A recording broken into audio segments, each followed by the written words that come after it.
Hey there fellows, Buddy Spike here. Okay, so today I've got something incredibly exciting to talk about. If you're a fan of VTOL VR like myself, you're gonna wanna hear this. I'm talking about Aces of Thunder, the game that might just be the next big thing in the world of VR flight sims. In fact, I think it's the only game right now that can truly compete with VTOL VR. Here's why. For those of us who love flight sims, there's always been a problem of when it comes to VR immersion. Until now, no flight sim has truly harnessed the power of Oculus touch controllers the way Aces of Thunder aims to, except for VTOL VR. We've all had those moments when we're in the cockpit and we're trying to control our aircraft. We need to change the frequency or operate the MFDs. We realize we need to reach out for the keyboard, grab a mouse just to get something done. And that moment disconnects from the experience and really pulls you out of the immersion. But Aces of Thunder, like VTOL VR, fixes this immersion breaking problem by using the Oculus touch controls. So you're not going to need any peripherals to operate your aircraft. You can access menus, control the aircraft, toggle switches, all just using your hands. Now this might sound like a small thing, but trust me, it's a game changer. We've never had a flight sim that fully embraces the touch controls in the way except VTOL VR does. Up until now, we've had a few flight sims with VR support, but none of them really have gone this deep into creating an experience which is built ground up for VR. Aces of Thunder is gonna have mostly World War II aircraft and some World War I biplanes. I feel like the only major thing VTOL VR was missing was propeller aircrafts, and I think this game will fill in the gap perfectly. Imagine flying a Spitfire or Mustang in VR, controlling it just with your hands and being fully immersed in the cockpit for the very first time. Now, I've got to talk about the developers behind this game because they've got some serious pedigree.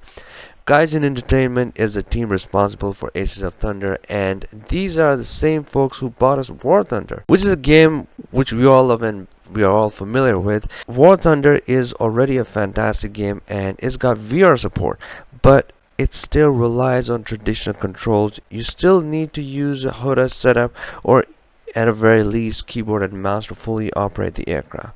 And someone who actually flies the aircraft in real life, I can tell you reaching for a keyboard or pressing a button on a throttle quadrant during a flight isn't exactly how things work when you're in real cockpit.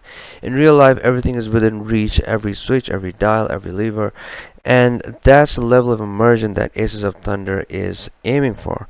No more distractions, just you and your aircraft flying in full immersion just like how you would in VTOL VR and in real life. With Aces of Thunder, you're really gonna be able to physically reach out and press the buttons, flick switches, just like you would in a real cockpit. That means when you're trying to activate weapons, adjust your altimeter or tweak flaps, everything would be right there within your reach. And you'll control it the way a real pilot would.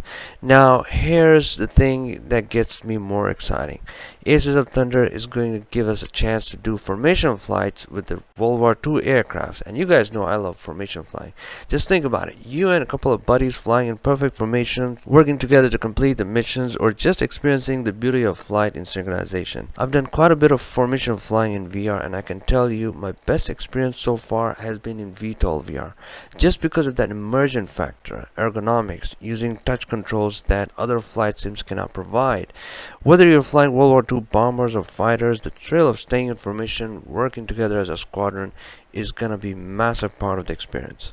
Aces of Thunder is gonna have PvP combat where you can take on other players in aerial battles, as well as single player campaign to sink your teeth in. Plus, I believe there's gonna be co-op multiplayer as well, so you and your friends can team up for some truly epic missions.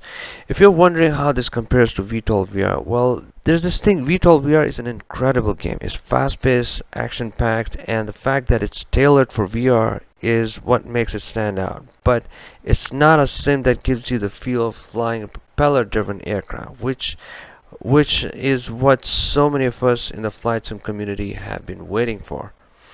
That's where Aces of Thunder really shines. It's dedicated to historical aircraft, which is totally different kind of experience compared to what VTOL VR has to offer. I have to say I'm incredibly excited for what Aces of Thunder has to offer. The combination of hands-on VR controls and historical aircraft is something that I feel has been missing from the VR flight sim community.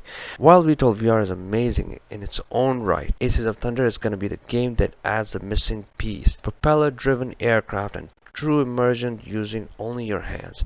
The game has been delayed from 2024 to 2025, which is a bit of a letdown, but what can we do? Life is life. I'm counting the days, and I hope you are too. Let me know in the comments below what you're most excited about for Aces of Thunder. Are you looking forward to flying World War II aircrafts? And if you've played VTOL VR, how do you think it compares to what Aces of Thunder is bringing to the table? If you want to stay updated on everything to do with Aces of Thunder and other flight sims, keep an eye on my channel. As always, thanks for watching, guys. I'll see you in the next one. Buddy Spike out.